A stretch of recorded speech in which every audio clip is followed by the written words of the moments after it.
October 8th, 2021. All right, I just did. Now, here's what I know. I know that before anything hits my New York airwaves, it's scrubbed through some kind of legal whatever of acceptable storylines. This is a double-edged sword between politics, money, and whatnot. Drew Barrymore says the intrepid Lisa Ling. Journalist and amazing human, Lisa Ling. She has had Eighth season.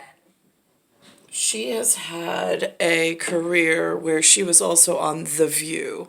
She followed something called a Connie Chung. I don't know their lineage. 1 in 5 Detroit residents were out of a job. People want to know, why is this happening to me? Who can I blame? In the beginning, the workers blamed the companies. Factories blamed the workers. The politicians blamed each other. And in the end, they kind of all reached a consensus. Let's blame Japan.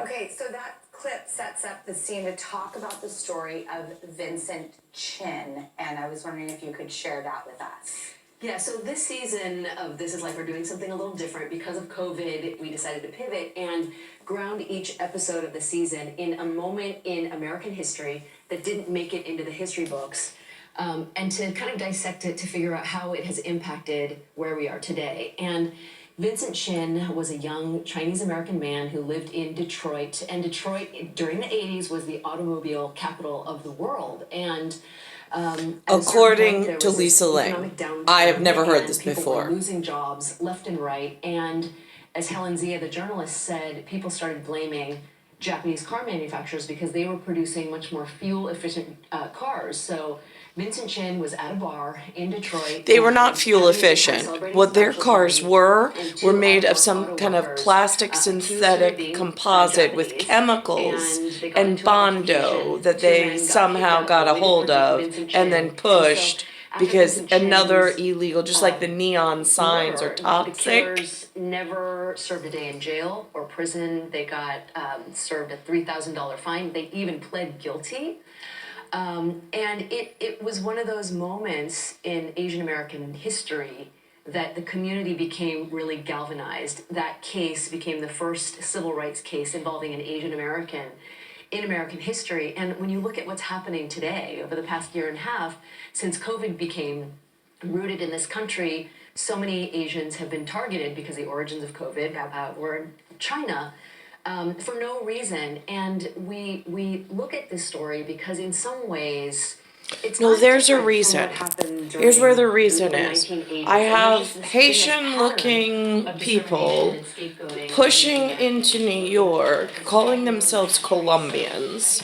I have Chinese Americans pushing into New York, calling themselves Koreans and Japanese, because on one spectrum, somebody has protective custody, and on the other spectrum, there's a criminal ring.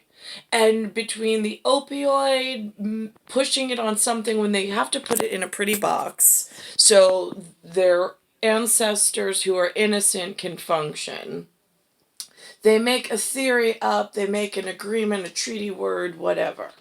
I'm still in Bayside Station, Bayside, New York, 11361. I'm still in this symbolic envelope seal of this same Rapoggle, where there is still a Tetra exchange problem. Now, I did earlier a plasma LCD television and monitor. These are words, and these are also products that have hit the New York market. Most of the labels on the clothing here in New York reads, used to read Taiwan. Some of it says this one says Indonesia. But most of them say something along the words of China, which is a problem because then they don't want to take responsibility on paying for the tab of they pushed all of these electronics into New York. We'll just use New York as an example, state of New York.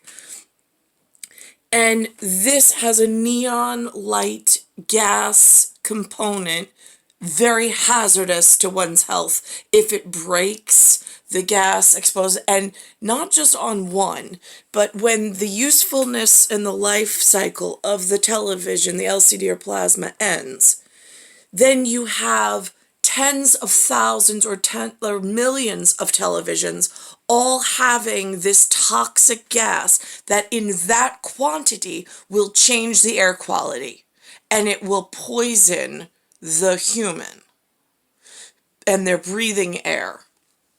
So now they're making this like a household product, like no big deal. But now where is the money? Because they made money on pushing these things quietly and not disclosing to the public how dangerous they really are for our health. In collections, landfill, and sanitation after the useful life.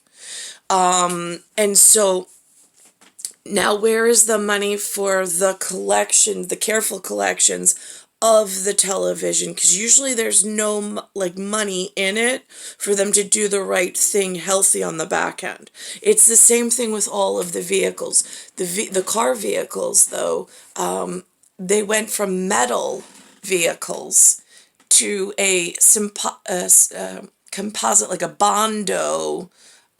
They spray on some kind of composite in an air chamber to make the body of the vehicles. Again, another toxic air process.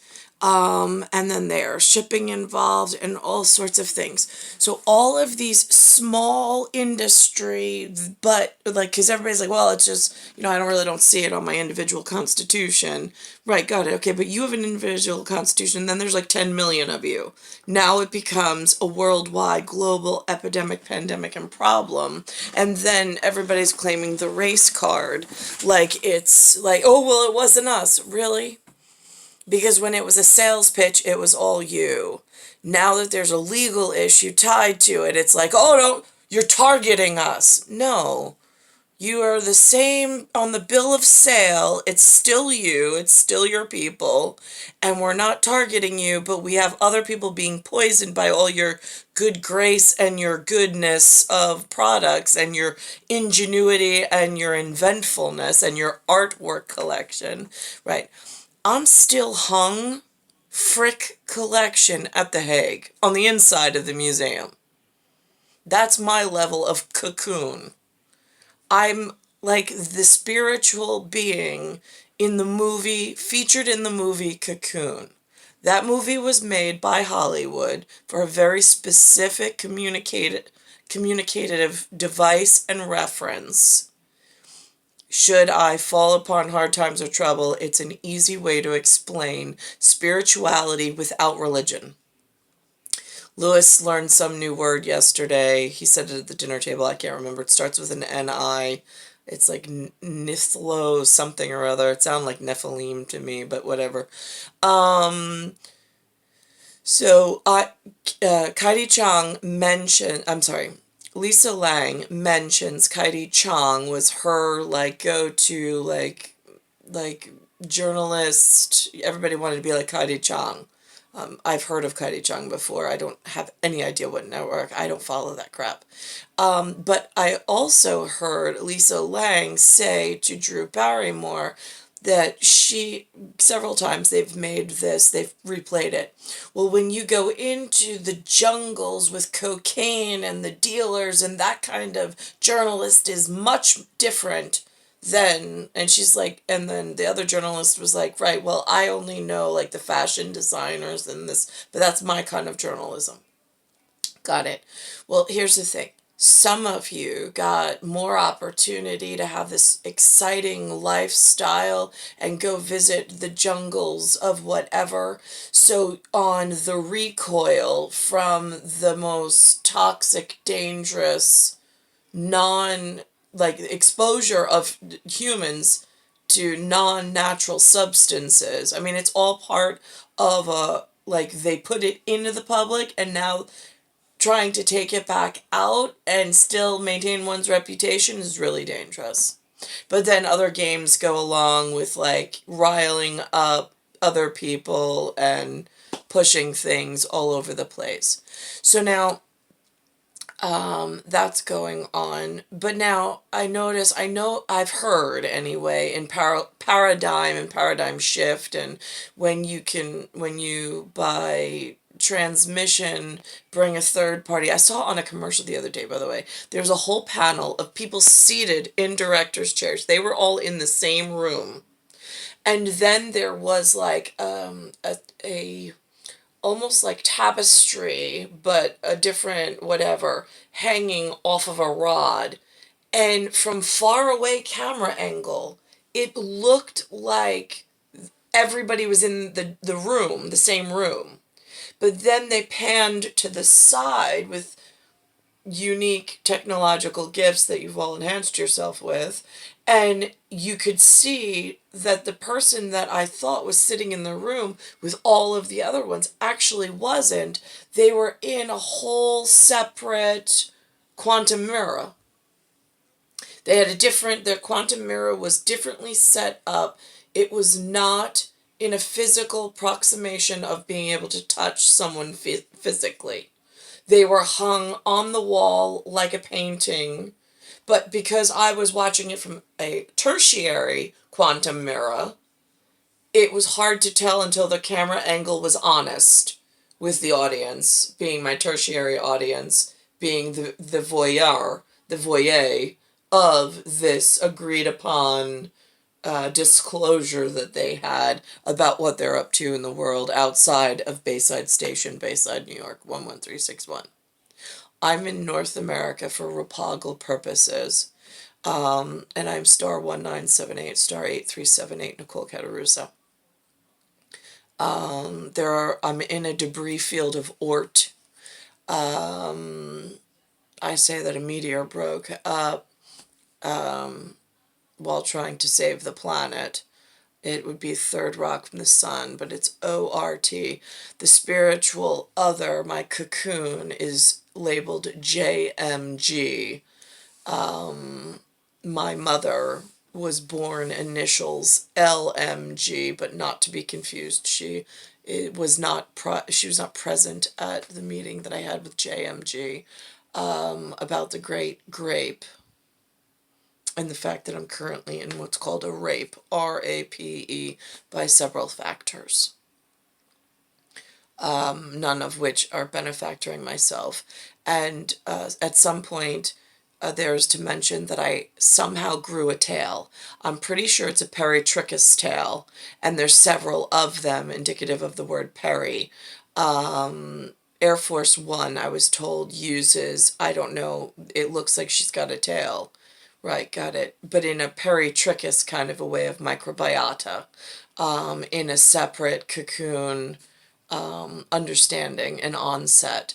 That would be the word that Air Force One would use for in presidential cabinets and administrations of high official level of the appearance of a Jason Peter Romer 1976 and an Anthony Teofrio 1975, while I'm already under duress and stress of the system, not knowing what day or I'm waking up and aging in, as other things are in my blind spot.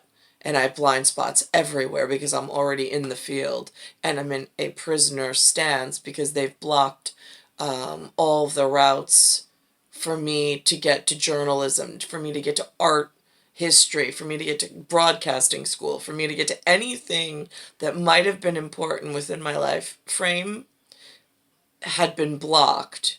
And then tails started to grow in a peritrichous microbiota, medical microbiota kind of a way, in a subset system that is not readily publicly available, and I don't know what level of abstract people work off of in like a background check, because I'm not in an industry that has access. I'm in no industry. I'm by myself daily, and I'm trying to find Special Task Force Mark for special circumstance, and that's it, because I do not belong with this Anthony 1975 or Jason Peter Romer, 1976. There is somebody that I belong with, but it is neither he nor the other one. On the two tales that are known by New York State paper, which I call toilet paper, because I didn't ask for them. But I have no way of marking the occurrence of these tales growing in my very real situation. It's October 8th, 2021.